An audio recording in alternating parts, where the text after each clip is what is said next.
ou Teams, quoique Partage offre d'autres avantages, notamment collaboration, proximité immédiate en cas de besoin, ne nécessitant pas un déplacement d'un bureau à l'autre. Ouais, bon, d'accord.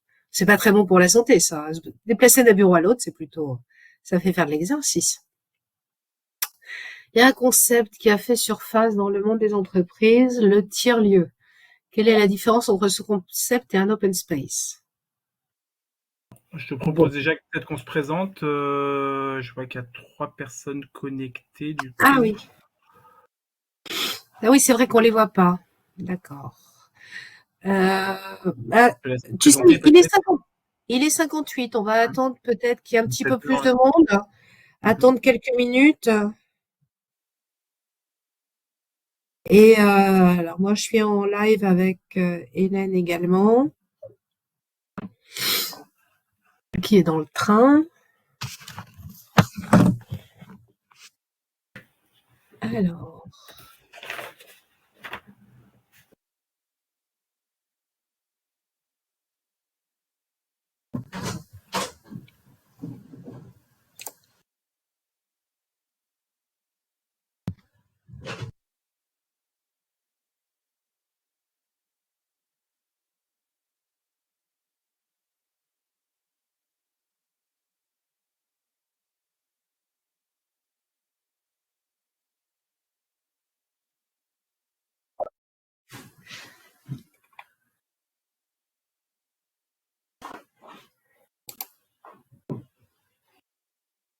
où s'affichent les questions, Kamel?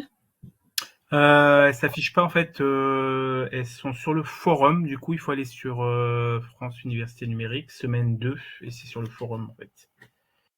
D'accord. C'est pas vraiment des questions, c'est des témoignages. Donc bon, j'attends peut-être 17 heures. Peut-être pour revenir sur quelques notions, mais il y a 2 témoignages. C'est surtout 2 témoignages qui questionnent la question de open space et de la participation des travailleurs. Est-ce que j'y vais aussi ou est-ce que je te laisse lire les questions du forum? Je vais les lire, mais Ou peut-être qu'on va. Ouais, en les groupant? ouais, on va lire. Mais il y en a que 2. Voilà. Ah, ça va. Donc peut-être qu'on va Mais il va... revenir un peu sur ce que proposait Hélène, c'était de revenir un peu sur les fondamentaux Ouais, tout de à la fait. prévention. Ensuite, d'aborder les principes généraux de prévention, et ensuite d'aborder la question, les 2 questions liées au forum du coup. Ouais. La question des open space, est-ce que ça finalement ce que ça engendre, est-ce que ça pose, ce que ça pose comme problème? Et puis on va voir, il y a quelques études très récentes sur le sujet. Ouais. Et puis répondre à la question de qu'est-ce qu'un tiers-lieu et c'est quoi la différence entre un tiers-lieu et un open space en fait. Du coup. Donc on a un peu de monde du coup. Oui, là, il n'y a pas grand monde. Pour l'instant, ils sont 2, 5.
Tu veux qu'on se partage les fondamentaux et moi, je fais les obligations de l'employeur?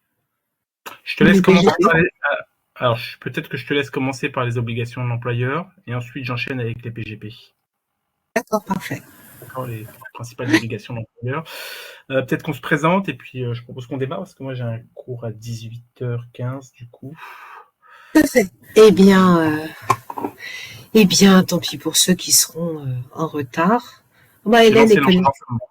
Hélène est connectée, ouais. 2, 4, 5. Je te Tu laisse te lances présenter. l'enregistrement? Ouais, ça y est, c'est lancé. Bien, bonjour à tous. Moi, je suis Sylvie Znati. Je suis titulaire de la chaire au CNAM de prévention des risques professionnels et environnementaux et responsable d'un diplôme, de plusieurs diplômes, de la partie pédagogique. Je fais également partie du laboratoire Mesure, donc en recherche de santé-travail et risques infectieux. Et, euh, et j'ai participé grandement à l'écriture et à la conception de ce MOOC. Et avec moi, Monsieur Kamel Bari, je te laisse te présenter. Oui, bonjour à tous. Donc, Kamel Bari. Donc, je suis également professeur associé au CNAM de formation ingénieur dans le domaine de la santé et sécurité au travail. J'exerce depuis maintenant plus de 20 ans dans différents types d'organisations en tant que conseil, assistance sur les systèmes de management et sur les questions de prévention au quotidien. J'enseigne au CNAM et j'ai également participé à l'élaboration de ce MOOC sur quelques séquences. Alors, bonjour à tous et je pense que vous pouvez écrire sur le chat quand vous voulez, mais sinon vous pouvez aussi vous exprimer. Comme pour l'instant vous n'êtes pas très nombreux, on peut aussi vous donner la parole. Mais peut-être au préalable, on va répondre aux questions qui ont été posées sur le forum du MOOC. Et donc, alors il y a deux questions qui sont apparues et qui non, auxquelles on répondra. On fait peut-être un rappel sur les fondamentaux de la santé au travail, puisque finalement cette semaine d'études était basée là-dessus, et donc en l'occurrence sur l'obligation des employeurs. Alors, il y a une chose qui est relativement simple, c'est que dans le Code du travail, le livre 4 du Code du travail, qui est dédié à la santé, à la sécurité et à la qualité de vie au travail, donc ce livre 4 a pour premiers articles, je vais faire simple, c'est les articles 41 L, 41, 21, le livre 4, et qui posent les bases et qui disent que l'employeur est responsable de la santé physique, mentale et sociale de ses salariés. Et en aucun cas, pour résumer, en aucun cas, le travail peut occasionner une atteinte à la santé pour un salarié, quelle que soit la situation, en sachant que l'environnement du monde du travail, enfin le périmètre du monde du travail, est toutes les actions et tous les moments qui sont à l'occasion du travail. Ça veut dire que dès que vous sortez de chez vous le matin, eh bien, vous n'êtes plus dans la sphère privée de votre domicile, vous êtes sur un temps de trajet, mais un trajet que vous faites pour aller à votre travail. L'employeur est également responsable de ça. Ce qui fait que dès l'instant où vous sortez de chez vous jusqu'au moment où vous allez y revenir le soir, vous êtes sous la responsabilité de l'employeur. C'est-à-dire que si en sortant de votre travail, vous veniez à consommer de l'alcool sur le trajet du retour, l'employeur peut être responsable parce qu'il n'aura pas pris les mesures suffisantes et nécessaires pour prévenir un accident. Toute forme d'atteinte à la santé. Alors ça englobe également la qualité de vie au travail. Qu'est-ce qu'on entend par qualité de vie au travail? C'est tout ce qui peut, c'est globalement ce dont vous avez certainement entendu parler dans le MOOC, c'est-à-dire tout ce qui est risques psychosociaux, management toxique, désorganisation du travail. Tout ça a un impact sur le bien-être, la qualité de vie et des conditions de travail, qui ont un impact soit sur votre santé mentale, soit sur votre santé physique. Et ça, c'est une obligation de l'employeur de prendre, comme disent ces premiers articles de la loi, toutes les mesures nécessaires et suffisantes pour éviter toute forme d'impact à la santé physique ou mentale d'un employé. Alors dans l'article suivant, dans les articles suivants, vous avez une espèce de listing assez magique, de phrases assez génériques, mais qui finalement, quand on les lit avec attention et qu'on les observe bien, eh bien l'obligation de l'employeur de prendre soin de ses salariés, elle est totalement décrite là-dedans. Kamel, je vais te laisser la parole pour décrire ces fameuses lignes magiques, parce que moi je trouve que c'est le mode d'emploi universel et son extension sur une probable et possible 10e solution, 10e ligne. Alors en effet, dans le code du travail, on distingue ce qu'on appelle les obligations générales, que Sylvie a évoquées. Donc on pourrait les résumer en 5 grandes obligations générales. L'employeur, il a d'abord une obligation de préserver la santé physique, mentale, sociale des salariés, qui est la première, cette première obligation générale.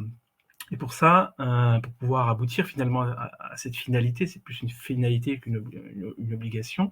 Et je vous rappelle qu'on est dans un contexte d'obligation de résultat en matière de santé et de sécurité au travail.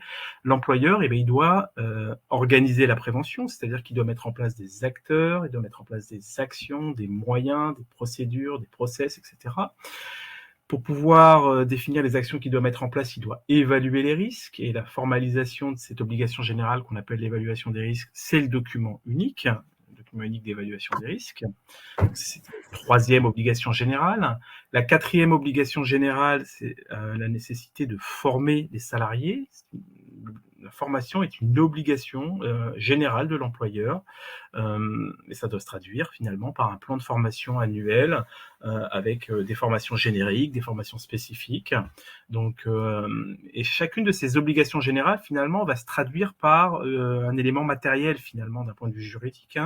Donc le plan de formation pour l'obligation de formation, le document unique d'évaluation des risques pour l'évaluation des risques, l'obligation de résultat se traduit, c'est une obligation contractuelle par le contrat de travail. L'obligation de mettre en place une organisation et des moyens, c'est le programme annuel d'amélioration des conditions de travail. Et la dernière obligation de l'employeur, donc après la formation, c'est l'obligation de coopérer entre employeurs lorsqu'on a des salariés qui sont présents sur un même lieu de travail.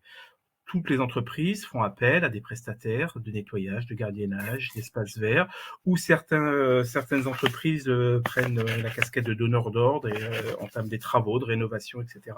Et à un moment donné, on va avoir des salariés qui vont se mélanger dans l'espace et dans le temps, qui vont être au contact des installations techniques, des locaux, etc. Et donc, il va y avoir des risques à la fois de coactivité dans le temps et dans l'espace, mais également d'interférence avec les équipements, les installations de l'entreprise qui accueille ou du lieu qui accueille. Et donc là, on nous dit, l'employeur, il a une 5e obligation. Cette obligation, c'est de coopérer à la prévention entre employeurs. Et ça va se traduire par des obligations matérielles qu'on va appeler le plan de prévention ou, par exemple, le processus de coordination SPS sur les chantiers de bâtiments, travaux publics, génie civil, etc. Et pour ça, on nous dit l'employeur, il va bâtir sa démarche de prévention, finalement. C'est l'article suivant, c'est le L4121-2 du Code du travail. On nous dit l'employeur, il doit mettre en place un modus operandi pour faire de la prévention, et la prévention des risques professionnels, c'est ce qui recouvre l'ensemble des dispositions à mettre en œuvre pour préserver la santé physique, mentale des salariés, pour améliorer les conditions de travail, pour tendre au bien-être. Et finalement, cette démarche de prévention, elle s'appuie sur à la fois des acteurs, mais aussi sur une philosophie sur la base de 9 principes structurants. Ce sont les 9 principes généraux de prévention qui vont permettre l'organisation et le déploiement de cette démarche de prévention. Donc le premier principe, c'est évidemment le principe le plus efficace. Un risque c'est éviter les risques. Un risque qui est évité, c'est un risque qu'on n'a plus à gérer par la suite dans l'entreprise. Et donc pour supprimer ce risque, on peut agir soit sur le danger, en supprimant ce qui peut faire mal, soit sur l'exposition au danger. C'est ce premier principe, c'est le principe qui est au sommet de la pyramide des principes généraux de prévention, et c'est le principe le plus efficace. Parce qu'en fait, soit on supprime le danger, soit on supprime l'exposition. Supprimer le danger est plus efficace que supprimer l'exposition. Le deuxième principe nous dit évaluer les risques qui n'ont pas pu être évités. Souvent, on l'oublie, cette deuxième partie de la phrase, évaluer les risques qui n'ont pas pu être évités. C'est-à-dire qu'on a loupé l'étape de prévention primaire. La prévention primaire est une prévention d'anticipation, est une démarche de prévention qui vise à supprimer le danger ou l'exposition. Et ben, on va évaluer les risques, c'est-à-dire qu'on va apprécier l'exposition au danger et l'importance du risque afin de prioriser les actions de prévention à mettre en place. C'est l'idée du document unique d'évaluation des risques professionnels qui doit être mis à jour au moins une fois par an et plus si affinité en cas de transformation technique, sociale, organisationnelle, en cas d'éléments nouveaux impactant finalement les situations de travail et potentiellement les risques. Le troisième principe, c'est le principe du combat du risque à la source. On n'a pas pu éviter, on évalue, on va chercher à agir finalement à l'origine du risque. On va chercher à intégrer la prévention le plus en amont possible, dès la conception, dans les modes opératoires. On va essayer de combattre l'origine de la nuisance. Si vous avez de la poussière, on va privilégier par exemple un système d'aspiration pour éviter de créer un nuage de poussière. On va chercher à combattre le risque à la source. Vous avez du bruit, on va capoter, on va essayer de capoter la source de bruit, on va essayer de l'éloigner le plus possible de la personne à exposer. Donc c'est ce troisième principe qui permet de combattre les risques à la source. Ensuite, il y a un quatrième principe qui nous dit adapter le travail à l'homme au sens adapter le travail à l'humain en tenant compte des différences de la variabilité interindividuelle. Un homme n'est pas une femme, quelqu'un de petit n'est pas quelqu'un de grand, quelqu'un de chétif n'est pas quelqu'un de costaud, quelqu'un de très expérimenté c'est pas quelqu'un de novice. Et donc on nous dit clairement c'est un principe d'intégration de l'ergonomie au sens ergonomie technocentré sur les équipements de travail, mais également au sens ergonomie de l'activité, c'est-à-dire prise en compte du travail réel et des effets du travail sur la santé. Donc on va chercher à adapter le travail à l'humain, à l'homme, en tenant compte finalement de ces variabilités interindividuelles, je dirais même ces variabilités intra-individuelles. On peut avoir des collectifs différents, on peut avoir des situations de travail différentes, des contextes différents. Le cinquième principe, c'est un principe de veille qui va nous permettre de décliner les principes suivants. C'est le principe qui nous dit tenir compte de l'évolution de la technique. En matière de santé et sécurité au travail, les choses évoluent. On a de la recherche et du développement, on a des connaissances nouvelles en matière d'impact sanitaire sur la santé, on a des connaissances, on développe des équipements plus sûrs, on a des moyens de protection plus facilement acceptables par le personnel, etc. Et donc il faut avoir un système de veille technique, sanitaire, juridique, pour pouvoir appliquer le principe suivant, le sixième principe qui s'appelle remplacer ce qui est dangereux par ce qui l'est moins, par ce qui ne l'est pas ou moins dangereux. Remplacer ce qui est dangereux par ce qui ne l'est pas nous renvoie au premier principe, éviter les risques. Et si on ne peut pas remplacer ce qui est dangereux par ce qui ne l'est pas, on va chercher à remplacer ce qui est dangereux par ce qui l'est moins. Et donc on va revenir au combat du risque à la source, on va revenir à une démarche de réduction et de maîtrise des risques. Donc c'est un principe de substitution. Si on peut éviter d'utiliser un produit chimique, tant mieux. Si on ne peut pas éviter d'utiliser un produit chimique, mais si on peut utiliser un produit chimique moins dangereux, par exemple à la place d'un cancérigène, on utilise un produit irritant, c'est mieux, même si c'est pas parfait, c'est mieux parce qu'on a réduit le risque. Ensuite, le septième principe, c'est un principe d'organisation, planifier la prévention. Je vous ai dit, l'employeur il doit mettre en place un programme annuel de prévention et d'amélioration des conditions de travail. C'est bien au sens planifier la prévention au sens programmer la prévention dans un ensemble. Et on nous dit là, la prévention, elle concerne la technique, l'organisation du travail, les conditions de travail, les relations sociales et l'environnement de travail. Ensuite, le huitième principe et avant-dernier principe, et là on arrive sur des principes de protection et non pas des principes de prévention. On va chercher à agir sur la réduction de la gravité de l'impact du risque. On nous dit de donner la priorité aux mesures de protection collective par rapport aux protections individuelles. Il est préférable de protéger un collectif de travail plutôt que de renvoyer la responsabilité de la protection à chaque individu en lui demandant de porter ses gants, ses chaussures, son masque, sa combinaison et tout ce qui s'ensuit. Et donc on va demander à l'employeur de privilégier les moyens, les mesures de protection collective. Et enfin, dernier principe, l'employeur nous dit donner les instructions appropriées aux salariés. Donc donner les instructions appropriées, c'est tout le volet formation, information, afin que les salariés puissent connaître les risques et les mesures de prévention à mettre en place. Vous voyez bien que dans ces principes généraux de prévention, on utilise des termes comme combattre, comme instruire. Donc c'est des termes un peu guerriers finalement. Donc l'objectif, c'est bien de structurer la démarche de prévention avec des principes de prévention primaires qui visent à supprimer le danger ou à l'exposition, éviter les risques, remplacer ce qui est dangereux par ce qui ne l'est pas, combattre les risques à la source. On voit bien que c'est des principes de prévention primaire. Et ensuite, on a une série de principes de prévention secondaire qui visent à réduire, à maîtriser, à contrôler finalement les risques restants en cherchant à les diminuer au niveau le plus bas possible. Donc ces principes généraux de prévention sont des principes qui permettent de structurer toute démarche de prévention.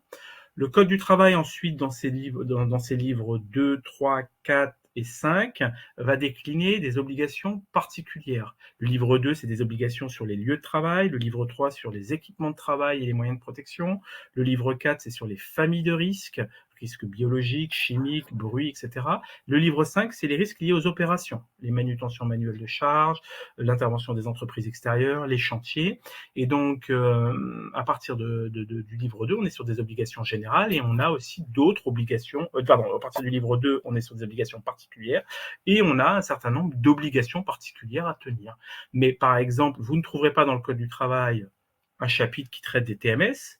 Vous ne trouverez pas dans le Code du travail un chapitre qui traite, par exemple, des RPS. Et donc, on renverra à l'obligation générale de préserver la santé physique et mentale des salariés. Et d'un point de vue méthodologie, on renverra sur l'application des principes généraux de prévention.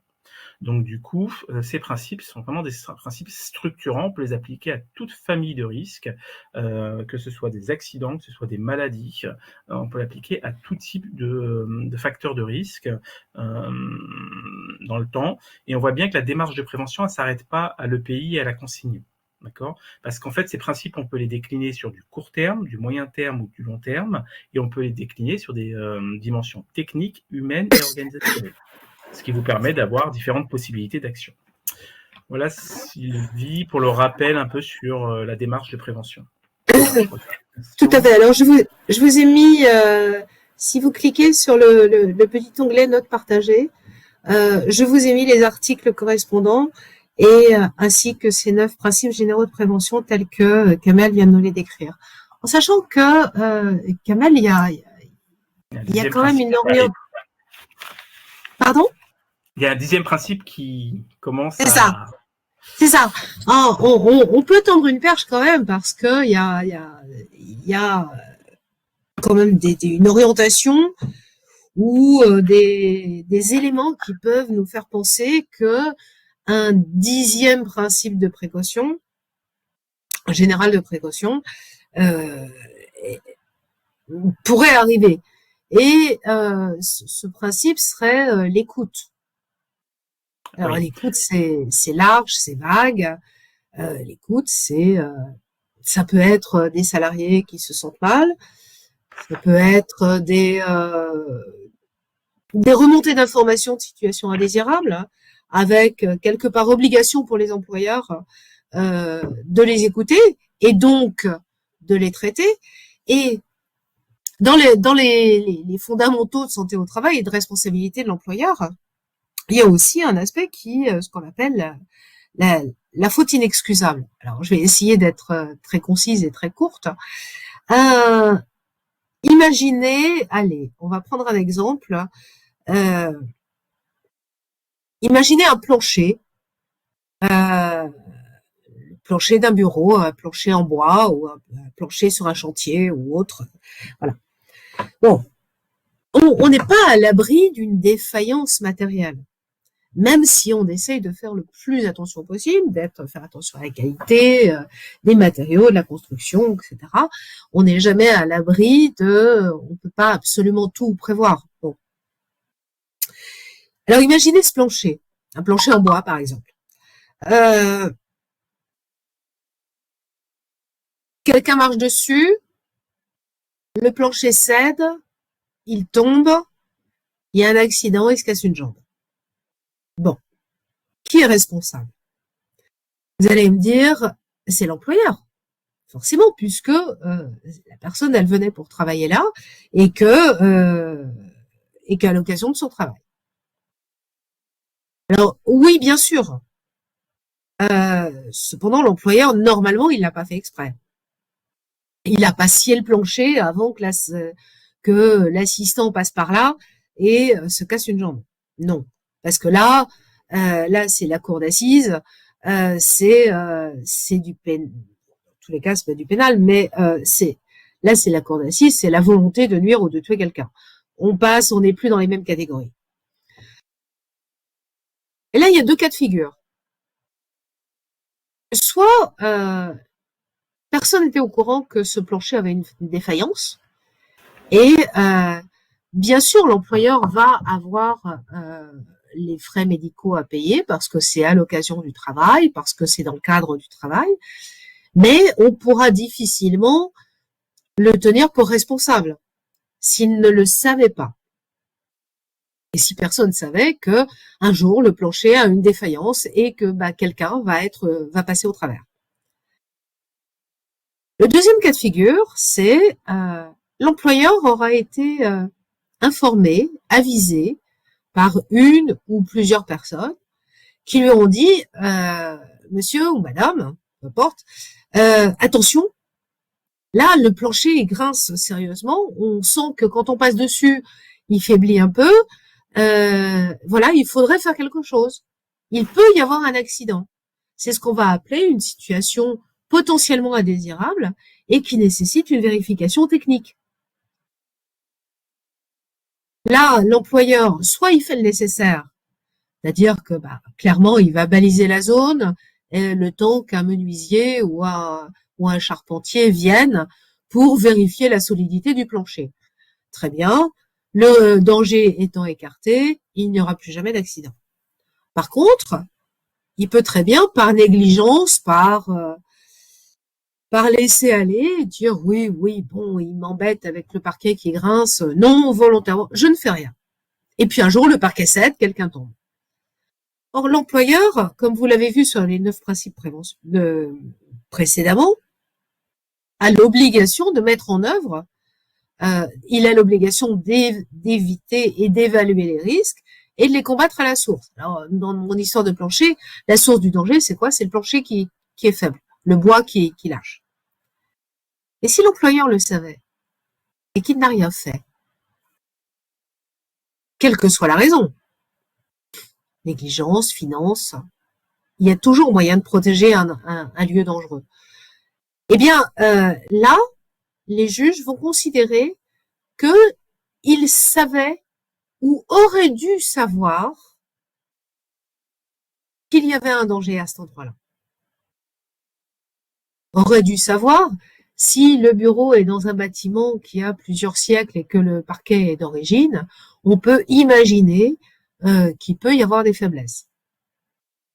Alors bien sûr, c'est le rôle des HSE, des techniciens, d'alerter, mais c'est aussi le rôle de tout le monde, puisqu'en fait, la sécurité, c'est pas seulement l'affaire des HSE, c'est la santé au travail, c'est pas seulement l'affaire des médecins, c'est l'affaire de tout le monde.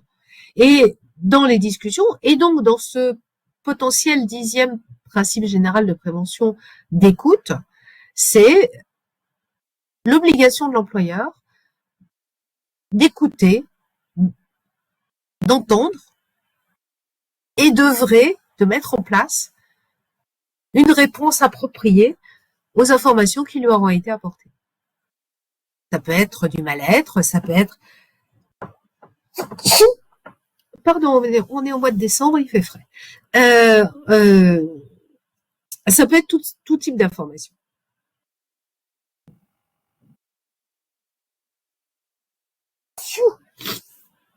Avez-vous des questions, les uns et les autres? Je veux bien éventuellement compléter. Bien sûr.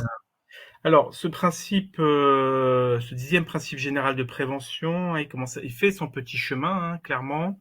Il y a eu des assises du travail en 2022 et le comité social, économique et environnemental a produit un rapport à destination du Premier ministre qui propose différentes mesures.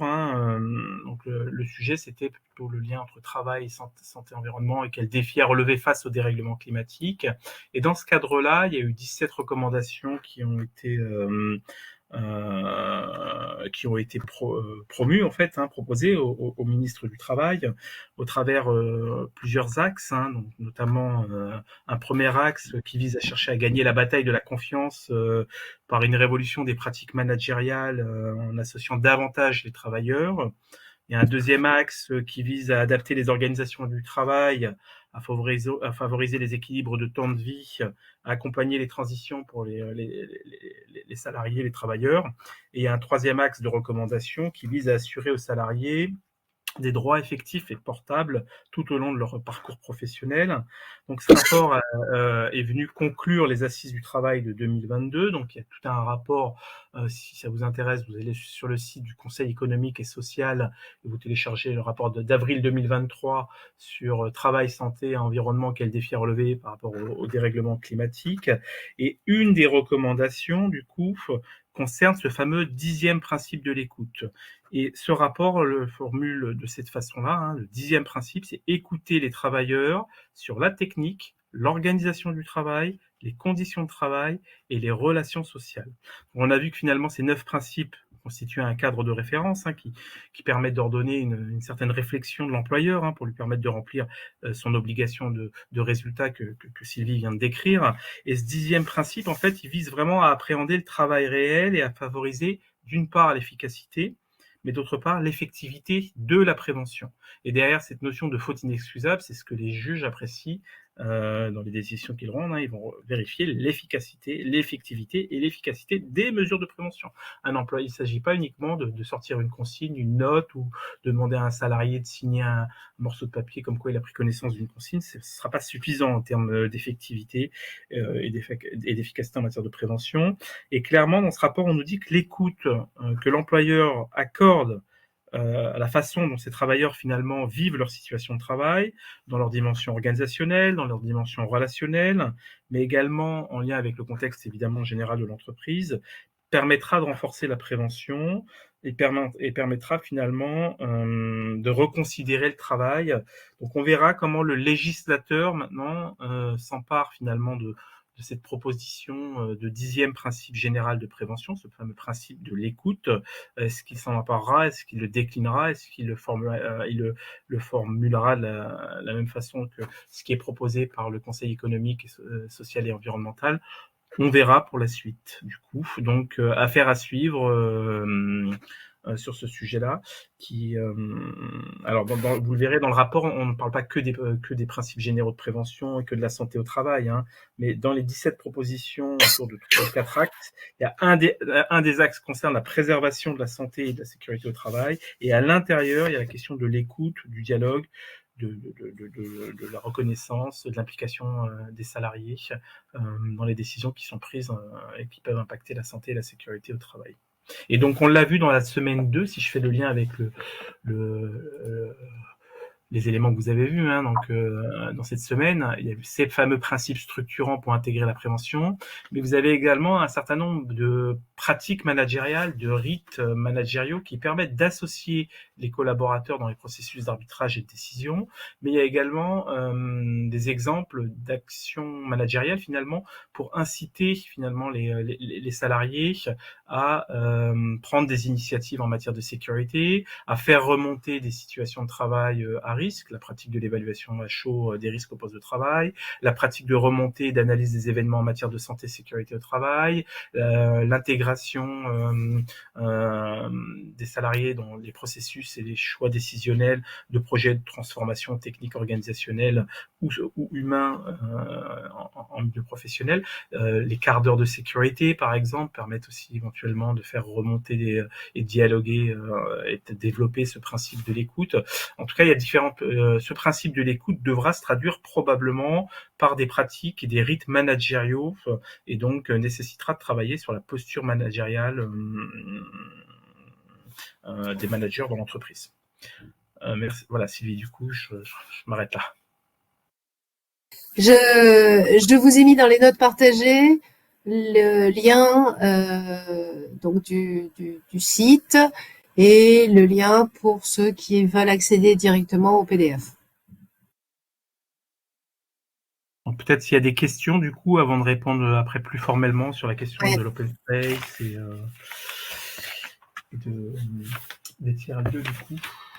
Quelqu'un a-t-il une question en particulier?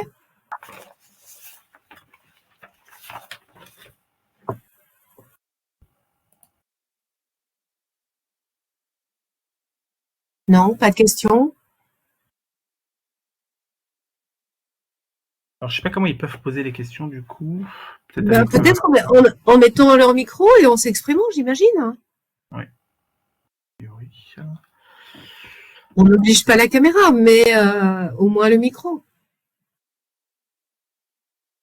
À moins que certains aient des difficultés, auquel cas... Levez la main, si vous pouvez lever la difficulté. Ah, Nathalie. Oui, Nathalie, Voilà. juste pour vous dire qu'il n'y a pas de problème particulier. J'ai pas de questions à poser. Tout est très clair. Je vous remercie. Ben, merci beaucoup, Nathalie. Au moins, on sait que... Très bien, merci beaucoup. Il n'y a pas de sujet sur lequel vous vouliez qu'on développe quelque chose. Alors, on va répondre... Il y a Monsieur Delors, je crois, qui demande la parole, qui a levé la main. Ah. Monsieur Delors, Njibu. Est-ce que vous pouvez mettre... Oui, allez-y, monsieur. Voilà. Ok, bonjour. Je Bonjour. suis en République démocratique du Congo, précisément à Goma, dans le nord Kivu. Oui. Je suis médecin. Ok, voilà. Ma question, c'est en rapport avec la notion de prévention des risques en milieu professionnel. Je voulais savoir si on peut faire une hiérarchisation par rapport à la responsabilité, par rapport à la prévention entre l'employeur d'une part et l'employé de l'autre part. Donc, qu'on précise un peu le niveau de responsabilité entre les deux par rapport à la prévention des risques. Si Kamel peut revenir là-dessus. Merci. Oui, Je vais faire une toute petite introduction, Kamel, avant que tu répondes à la question de Monsieur Delors. C'est que pour y être allé, alors vous êtes en République du Congo, donc le Congo-Brazzaville, puisque votre français est absolument parfait. Non, Congo-Kinshasa. Ah, Congo-Kinshasa. Mais je pense que les choses sont très proches. Pour être intervenu au Congo-Brazzaville et aussi un petit peu à Kinshasa, la réglementation qui existe dans votre pays est quand même très très proche de la réglementation européenne. Donc, dans les articles que j'ai pu vous mettre dans les notes partagées, vous pouvez vous en inspirer puisque vous avez des obligations qui sont à peu près similaires. Elles sont plus exigeantes en Europe, mais votre réglementation est très très proche de la nôtre. Je te laisse apporter la réponse, Kamel. Oui, alors du coup, Sylvie a déjà évoqué une partie de la responsabilité. En matière de responsabilité, on va distinguer 3 types de responsabilités. On va distinguer la responsabilité civile. La responsabilité civile, c'est la responsabilité qui vise à réparer le dommage que l'on a fait subir à autrui. En France, et comme dans un certain nombre de pays, vous avez des contrats d'assurance qui sont obligatoires, par exemple le contrat automobile, le contrat logement. On vous oblige à vous assurer. Pourquoi faire ? Pas spécialement pour vous, mais ça peut vous aider quand même si vous avez des dégâts dans votre domicile, mais surtout pour réparer éventuellement les dégâts que vous auriez commis à la suite d'une fuite d'eau, d'un incendie, etc. à d'autres. Et donc la responsabilité la responsabilité civile vise à réparer les dommages que l'on a fait subir à autrui. La notion de faute inexcusable, c'est de la responsabilité civile. Donc l'employeur, il a une obligation de résultat. Le fait de méconnaître les risques parce que l'employeur doit avoir ou aurait dû avoir conscience des dangers auxquels il expose ses salariés, le fait de méconnaître les risques et ou de ne pas avoir pris les mesures pour préserver ses salariés est synonyme d'une faute inexcusable et l'employeur pourra être amené à indemniser de manière complémentaire des victimes d'accidents du travail. de 1898, en France, on a créé ce qu'on appelle le principe de présomption d'imputabilité des accidents. En 1898, on a posé le principe que tout salarié qui a un accident du travail sur le lieu de travail, à l'occasion du travail, pendant le travail, qui occasionne des dommages, est pris à la charge de l'employeur. Et donc, le pendant de ce principe de présomption d'imputabilité, c'est une réparation au forfait. C'est-à-dire qu'on vous maintient votre salaire, on a des indemnités en nature, en espèces, et puis on vous répare uniquement sur la base des tarifs de la sécurité sociale. Sauf qu'en 2002, quand on a retoiletté cette notion de faute inexcusable de l'employeur, il y avait des préjudices qui n'étaient pas pris en compte par la sécurité sociale. Le fait, par exemple, de perdre le préjudice d'agrément, le fait de ne plus pouvoir faire du tennis le dimanche parce que j'ai perdu l'usage de mon bras, le fait d'être défiguré, le préjudice esthétique, le fait de souffrir le martyre toutes les nuits parce que c'est douloureux, etc., le préjudice de douleur, le préjudice esthétique, le préjudice d'agrément, le préjudice de promotion professionnelle, tout ça, c'était pas pris en compte dans l'indemnisation des victimes. Et la faute inexcusable de l'employeur a permis de créer ce niveau de réparation complémentaire au titre de ces 5 chefs de préjudice complémentaires.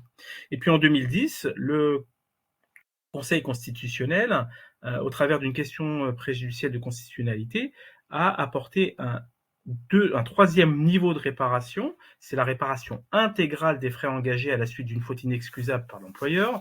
On a notamment une dame qui a eu un accident du travail, qui est devenue paraplégique, et finalement, la faute inexcusable de l'employeur est reconnue, et puis cette personne demande l'aménagement de ses placards de cuisine, le rabaissement de ses placards de cuisine, elle demande l'installation d'un espèce de plateau pour monter à l'étage pour aller pouvoir se coucher dans sa chambre, elle demande l'aménagement de son véhicule parce qu'elle est devenue handicapée du coup, et là l'employeur dit non, grosso modo c'est pas à moi de prendre en charge tout ça, etc. Et donc elle pose cette question de préjudicielle de constitutionnalité en posant la question de comment se fait-il que les personnes handicapées à la suite d'un accident domestique sont mieux indemnisées qu'un accidenté du travail, et qui plus est du fait de la faute inexcusable de l'employeur. Et là, le Conseil constitutionnel lui a donné raison et a dit l'employeur, quand il y a une faute inexcusable, doit également payer l'ensemble des frais, l'intégralité des frais qu'il a engagés. Ça peut être l'aménagement des frais de logement, de véhicule, l'assistance de tiers-vie, ou encore, par exemple, les frais d'obsèques. Et donc, on a créé ce troisième niveau de réparation, toujours en responsabilité civile, qu'on appelle la réparation totale ou intégrale des dommages qu'une personne a subis en matière d'accident du travail. Ça, c'est sur le plan de la responsabilité civile. Sur le plan de la responsabilité pénale, ce qu'on vise avec la responsabilité pénale, c'est de sanctionner un comportement fautif. Tous les jugements en matière de responsabilité pénale sont prononcés au nom du peuple français, et donc dans le code pénal, y compris dans le code du travail, mais on va parler d'abord surtout du code pénal, le code pénal liste un certain nombre d'infractions, de fautes pénales.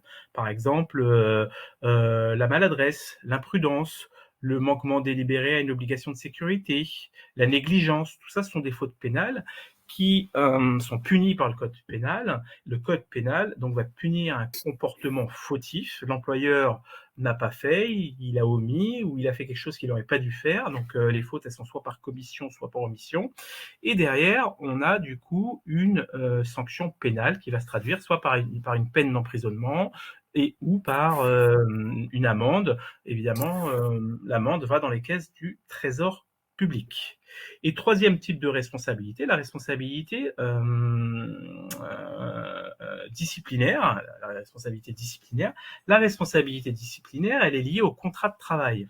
Lorsque le salarié est embauché dans une structure, il est soumis aux règles de la structure et notamment du règlement intérieur. Et dans le règlement intérieur, souvent on dit il faut respecter les règles de sécurité, etc.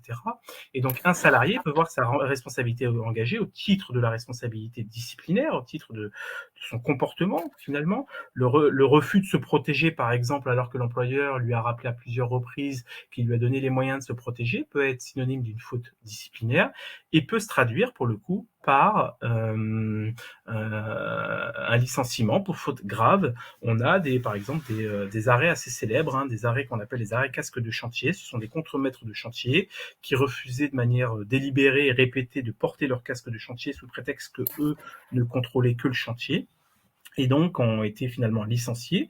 Ils ont été au prud'homme en voulant requalifier leur licenciement. Et là, la jurisprudence, elle est constante.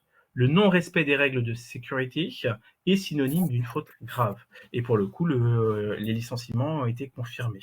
Donc on a 3 types de responsabilités, civile, pénale et disciplinaire. Dans la fonction publique, on va parler de responsabilité éventuellement administrative. Et donc derrière, le salarié peut engager sa responsabilité au titre disciplinaire, mais il peut aussi engager sa responsabilité au titre pénal. Le code pénal s'applique à tout le monde. Le code pénal, c'est une responsabilité cumulative. Si un salarié tue quelqu'un avec un véhicule de la société et le percute dans le cadre de son travail, il pourra engager sa responsabilité pénale, parce que la responsabilité pénale, elle est individuelle. En revanche, sa responsabilité civile, sa responsabilité finalement civile ne pourra être engagée que si on démontre qu'il a commis une faute personnelle, détachable de son service, détachable de son emploi, détachable de son activité professionnelle, et que la faute, elle a été commise dans son intérêt personnel. Sinon, la responsabilité civile s'assure, les entreprises peuvent avoir une assurance, et donc éventuellement, si un salarié commet des dégâts avec son véhicule sur un autre véhicule, et ben, c'est l'assurance de l'entreprise qui prendra en charge, sauf à démontrer qu'il était alcoolique, qu'il était sous emprise de drogue, qu'on avait déjà on avait mis en place plein de mesures, et que délibérément il a commis une faute personnelle. Mais sinon, la responsabilité civile s'assure. La responsabilité pénale ne s'assure pas, et la responsabilité administrative ou disciplinaire est un des pouvoirs de l'employeur, pour le coup. C'est un des pouvoirs que l'employeur a. Il a un pouvoir organisationnel, il a un pouvoir réglementaire, et il a un pouvoir disciplinaire. Donc c'est la trilogie des pouvoirs de l'employeur. Voilà pour répondre un peu sur les questions de responsabilité. Je ne sais pas si ça... J'aime bien voir le petit mot mémotechnique sur la responsabilité pénale. Pénale, ça se rapproche de pénalité et de punition. Pour se souvenir de la différence entre le civil et le pénal, il faut penser punition. C'est-à-dire que quand vous êtes au volant de votre voiture et que vous avez une contravention, eh bien, la contravention, c'est une punition, puisque vous payez. C'est une punition. Donc, tout ce qui est pénal, ce sont des punitions. Les contraventions relèvent du code pénal. Et civil, eh bien, ce sont les civilités. C'est être bien. C'est l'art de vivre en société, l'art de vivre. Ce sont des règles de vie en société, des règles de vie en communauté. Et bien sûr, eh bien, quand on crée un préjudice à un tiers, eh bien, normalement, quand vous cassez le vase de votre voisin, eh bien, vous lui en rachetez un autre. Donc voilà, le civil, c'est une réparation. Mais c'était très clair quand même. Est-ce que ça répondait à votre question, Monsieur Delors, du coup, ou je ne sais pas si c'est le prénom Delors peut-être. Ouais. Merci beaucoup, Kamel. Je crois que j'ai très bien suivi et vous avez répondu entièrement à mes préoccupations. Je suis très satisfait. Merci. Merci à vous. Sylvie, je te propose du coup qu'on aborde les 2 sujets qui étaient dans le forum. Peut-être. Ouais. Brièvement, je pense que ce sont des sujets similaires. Alors moi, je n'en ai vu qu'un, mais les 2 sont liés voilà. En fait. Les 2 sont liés. Alors déjà, peut-être juste sur la question des open space. Les open space, pour ceux que ça intéresse, aujourd'hui, on a une étude qui est très claire de la direction de l'animation, de la recherche et des études scientifiques de la DARES, qui est un opérateur de recherche du ministère du Travail, qui a produit en décembre 2023, dans l'étude numéro 67, toute une étude sur les conditions de travail des salariés en open space.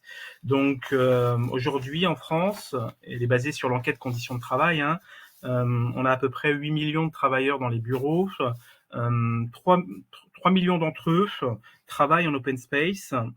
Et on sait aujourd'hui, la conclusion de cette étude, c'est que les conditions de travail en open space sont globalement moins bonnes que celles des travailleurs en bureau classique. Ils sont davantage exposés au bruit, à la chaleur. Leur travail est plus intense. Leur travail est plus contrôlé par la ligne managériale. Leur travail offre moins d'autonomie. Les rapports avec la hiérarchie, il y a sont similaires en open space et en bureau individuel. En revanche, le soutien entre collègues est plus fort sur les open space. Le travail est moins porteur de sens dans les open space par rapport à des salariés en travail individuel. Et surtout, ce qu'on constate également, c'est que les salariés en open space s'absentent davantage pour des raisons médicales, souffrent plus fréquemment de douleurs physiques et sont un peu plus nombreux à avoir un risque élevé de dépression.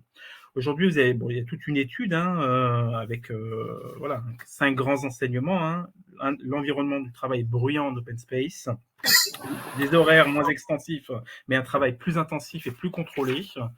Il y a davantage de soutien de la part des collègues, mais pas forcément plus de la hiérarchie.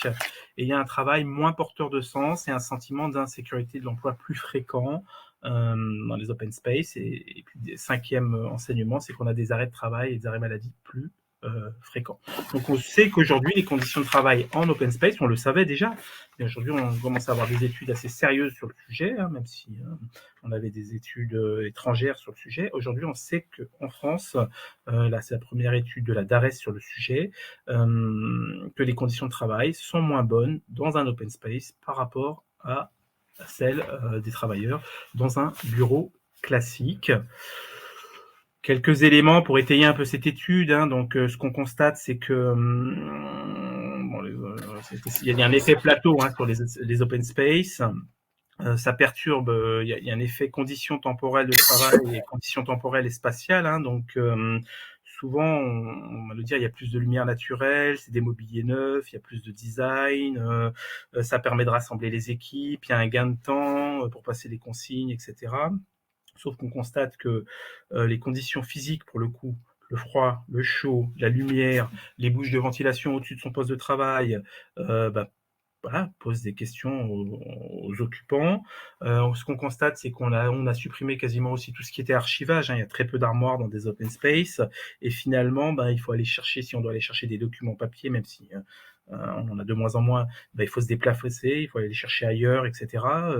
La question de l'archivage des données peut être aussi plus compliquée. Et puis, ce qu'on constate aussi qu'en termes de stratégie opératoire sur ces conditions temporelles et spatiales, c'est que les salariés vont occuper les bulles, par exemple. Il y a des bulles d'isolement, les bulles de réunion, vont éventuellement faire plus de télétravail pour échapper finalement à ces conditions temporelles et spatiales. Le deuxième déterminant qui est important, c'est ce qu'on constate aussi sur ces open space, c'est que parfois on peut avoir de l'impact sur la sécurité des personnes, le fait de déplacer des bureaux, de tirer les câbles, de rajouter des rallonges, éventuellement d'obstruer les circulations, peut conduire à des situations de risque de chute de plein pied, éventuellement à du risque électrique ou à des risques de chute de manière générale. Le troisième point important, c'est que on a un impact sur les fonctionnements des collectifs. On pensait que finalement, c'est comme ça qu'on vendait les open space. C'est plus facile pour communiquer, pour travailler collectivement, pour travailler sur des projets. C'est super, c'est génial, etc. Ce qu'on constate en réalité, c'est qu'il y a des comportements. On cherche à normaliser les comportements, et donc pour éviter finalement de déranger ses collègues, on va minimiser les échanges. On va multiplier les mails, on va multiplier les faisceaux de communication non verbaux. Du coup, il peut y avoir de la mésentente également dans ces collectifs de travail. Et puis surtout, il y a un sentiment d'être épié et surveillé à longueur de journée. Et ce sentiment est confirmé par l'étude de la DARES. On a clairement un changement de ressenti entre les travailleurs qui travaillent en bureau individuel et les travailleurs qui travaillent en open space. Donc, il y a un changement de ressenti sur le travail, mais également sur l'état de santé. Et puis finalement, il y a même des stratégies pour s'isoler. On va travailler avec son lecteur MP3. On va multiplier ses déplacements, soit sur le terrain, soit à l'extérieur. Voire on va porter des casques anti-bruit sur ces plateaux. Et puis, finalement, il y a aussi, en termes de reconnaissance des compétences, le fait de travailler en open space, il y a aussi ce sentiment de suppression de tout signe de statut. Un responsable, en général, il a un bureau individuel pour recevoir éventuellement ses salariés, etc. Tout ça, c'est remis en cause. Et finalement, ce qu'on constate avec cette question des open space, c'est qu'on cherche à avoir des effets organisationnels directs par un dispositif spatial. Et donc, en fait, on ne peut pas finalement atteindre des dispositifs, fait seul le dispositif spatial, des effets organisationnels directs comme une meilleure performance, de la mutualisation, un meilleur climat social, un meilleur climat relationnel. Ça ne marche pas. On ne peut pas attendre uniquement du dispositif spatial des effets sur l'organisation du travail. Et ce qu'on constate aujourd'hui, l'enseignement, c'est que les effets sont plus souvent négatifs de l'open space plutôt que positifs. Ils sont plutôt plus négatifs à la fois sur la santé, mais également sur la performance des organisations. Donc ça, c'était sur la partie un peu open space, du coup. Et je crois que le témoignage de la personne qui... Vous voulez le comparatif avec les tiers-lieux, la différence. Non. Tu veux que Tu veux en parler ou pour en parler si tu veux. Bon. Éventuellement, on peut en parler à deux. Alors, si on reprend la définition d'un tiers-lieu, ce qu'on retrouve communément, c'est un open space, on a compris, c'est au sein d'une entreprise où il y a un décloisonnement des espaces de travail et donc un travail tous ensemble dans un même lieu. Finalement, les tiers-lieux, c'est un peu la même chose, sauf que ce n'est pas au sein forcément d'une même entreprise. D'ailleurs, c'est tout ce qu'on voit des espaces de coworking, de campus, de choses comme ça. Donc, finalement, tout ça, c'est né des nouveaux modes de travail. Télétravail, travail à distance, pas forcément chez soi. Vous avez des gens qui sont mobiles et qui ont besoin de se poser dans un bureau à un moment donné pour faire leur mail et qui n'ont peut-être pas les moyens de le faire dans la chambre d'hôtel alors qu'ils sont en déplacement.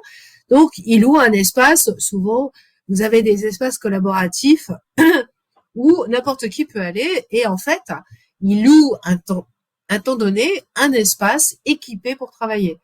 Alors, ça se fait, si je ne me trompe, vous trouvez pour les campus, pour les étudiants qui ont besoin d'un ordinateur puissant, d'une imprimante, etc. Ils vont dans des salles connectées ou des ateliers partagés, mais ça fonctionne également pour, vous l'avez, des garages solidaires, par exemple. Sur les garages solidaires, vous avez un bâtiment tout équipé avec les ponts levants, le matériel, la mécanique, etc. Et vous avez des gens qui viennent réparer leur voiture. Ils ont tout à disposition. Et c'est exactement la même chose. Alors, ça facilite les gens qui travaillent à distance parce que, je sais pas, on peut avoir besoin d'une technique qu'on n'a pas forcément chez soi, ou on n'a pas forcément chez soi un espace pour travailler, ou on n'a pas envie de travailler chez soi. On a besoin d'un environnement, d'un bureau bien défini, d'environnement de travail. Mais ça peut être aussi très utile dans des milieux ruraux. En l'occurrence, vous trouvez beaucoup d'espaces collaboratifs aménagés. Quelque part, on entend parler aussi des maisons de santé, de plus en plus qui fleurissent en France. C'est un peu le même principe. Un espace aménagé pour plusieurs personnes. Contrairement à l'open space, où c'est un espace aménagé également, mais au cœur et au sein d'une entreprise. Et ça peut donner lieu, les tiers-lieux, souvent à des pépinières de recherche, d'innovation, pourquoi pas de services publics, de santé, comme je l'ai dit, ou lieux culturels. Voilà. Pour moi, la différence, c'est un peu ça. Tu as quelque chose à ajouter, Kamel ? Non, c'est globalement ça, sauf que le tiers-lieu, du coup, c'est vraiment des lieux de faire ensemble. Oui. Du coup, l'idée... toujours. En fait, l'origine du tiers-lieu, à la base, ça existait déjà avant la question des tiers-lieux à caractère professionnel, puisque le tiers-lieu, on a différents types de tiers-lieux. On a des tiers-lieux, par exemple, d'artisans, d'enseignants, d'agriculteurs, par exemple. De recherche, d'enseignement éventuellement, du coup. Donc en fait, il n'y a pas de nomenclature, mais on sait que les tiers-lieux, il peut y avoir des tiers-lieux à visée activité, des tiers-lieux à visée sociale, culturelle, d'innovation, recherche, et puis de services publics, hein, tu l'as cité. Si ça vous intéresse, du coup, de savoir combien on a de tiers-lieux en France, etc., vous avez, je partage l'écran, vous avez France, alors le site c'est, si je dis pas de bêtises, Moi, France j'en ai. Tiers-Lieux. France Tiers-Lieux, du coup, et donc on a un observatoire des tiers-lieux en France, hein, du coup, c'est un institut public, hein, il y a 3500 tiers-lieux en France, vous avez les localisations si ça vous intéresse, voilà, par région, par type d'activité, etc. Attends, Kamel, je remonte l'écran puisque je nous avais mis en principal. Donc, est-ce que tu peux rebalayer les pages que tu as Pardon. montrées pour que ce soit Alors, plus lisible? vous allez sur le Tu mettre site, les liens dans les notes. ouais, francetierlieu.fr, tout écrit, tout accroché, francetierlieu.fr, du coup. Et dedans, vous avez tout un guide le guide des tiers-lieux 2023 en France et dans les collectivités. Et à l'intérieur, il y a un observatoire des tiers-lieux en France. Aujourd'hui, il y a 3500 tiers-lieux en France, avec, voilà, par exemple, si je prends la rubrique travail, il y a 47 858 structures hébergées dans 3500 tiers-lieux. Il y a 30% des usagers des espaces de coworking sont des salariés en télétravail, dans 1960 tiers-lieux, et il y a 18% des tiers-lieux qui ont une activité d'incubateur, de pépinière, d'accélérateur d'entreprise, etc. La notion de tiers-lieu, c'est une notion assez large, hein. Donc l'idée, c'est de mutualiser des espaces, de mutualiser des compétences, d'hybrider des activités. C'est un espace entre la maison et le travail, du coup, c'est ce que tu expliquais, hein, du coup. Au départ, dans les années 80, c'était plutôt un lieu où les personnes se sentaient avaient plaisir à sortir, à se regrouper de manière informelle, à partager dans un cadre convivial, etc. Et donc, on en a fait finalement tout un enjeu, hein, de lieu de faire ensemble. Et il y a même une visée finalement territoriale, puisque je ne l'ai pas mis là, mais sur les localisations, 62% des tiers-lieux sont en dehors des 22 métropoles administratives. Au départ, c'est surtout dans les grandes villes, et on voit qu'en fait, on cherche à refaire vivre les territoires ruraux, et ça se développe également dans les territoires ruraux. Donc du coup, c'est pas du tout du télétravail, hein, ça n'a rien à voir, hein, c'est ce qu'a expliqué Sylvie, du coup. Mais on a des tiers-lieux d'activité professionnelle, mais on a aussi d'autres types de tiers-lieux, parce qu'en fait, par exemple, je suis entrepreneur, mes seuls contacts sont mes clients, et éventuellement mon chat, et puis finalement, j'aimerais bien avoir d'autres contacts professionnels, j'aimerais bien rencontrer, j'aimerais bien apprendre, partager, etc. Et donc, je vais aller sur ces tiers-lieux, et en général, c'est un cadre qui est aménagé, où on va avoir évidemment ce que Sylvie expliquait, donc imprimante, Wi-Fi, toute la logistique informatique importante, hein, finalement, toutes les nouvelles technologies de l'information. Et à côté de ça, on va avoir aussi des espaces de convivialité, cuisine, lieu de café, cafétéria, etc. Et donc, ça a un intérêt éventuellement pour les télétravailleurs, parce que les télétravailleurs, on sait qu'aujourd'hui, le télétravail il est moins favorable pour les femmes que pour les hommes. Et donc, on sait aussi que parfois, on a des difficultés à avoir du matériel puissant, performant chez soi, ou carrément à avoir du débit ou un réseau numérique suffisant. Et donc, ça peut être intéressant.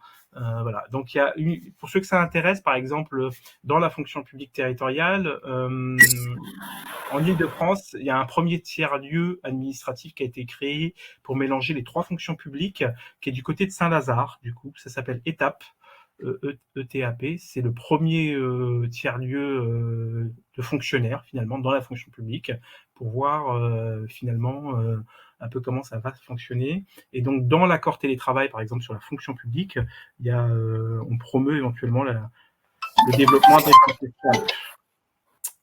Voilà, Sylvie. Ouais, pardon. Je regardais quelque chose de relativement intéressant sur cette explosion justement des tiers-lieux. Je voyais à mi-2021, c'est-à-dire il y a 24 mois, 2 ans, il existait 1500 tiers-lieux en France. Aujourd'hui, sur le site que tu viens de nous montrer, l'Observatoire, ils sont 3500. C'est-à-dire qu'il y a 2000 tiers-lieux qui se sont créés en 2 ans. Alors qu'en 2021, il y en avait 1500 répartis dans toute la France et il y en avait à peu près 14 000 à travers le monde. Donc c'est vraiment une grande explosion, grande explosion. Voilà. Voilà. Je suis un peu rappelée à l'ordre, en me disant que ça fait déjà 1 heure que nous sommes là et que nous devons terminer ce live. Je relance une dernière fois. Y a-t-il quelqu'un qui aurait une question très courte à poser? Sinon, nous restons de toute façon dans le chat ou dans le forum du MOOC à votre disposition pour répondre si vous aviez des interrogations ou besoin de précision. Personne n'a de questions? Personne ne prend la parole? Eh bien, merci Kamel, merci à ceux qui ont été présents et qui nous ont écoutés patiemment. J'espère qu'on aura pu répondre à vos interrogations et puis on vous souhaite une bonne continuation de ce MOOC et vous aurez d'autres lives en janvier, je crois. Mais vous avez le calendrier. Merci Kamel. Merci. Bonne fin de soirée tout le monde. Bonsoir à tous. Au revoir. Merci.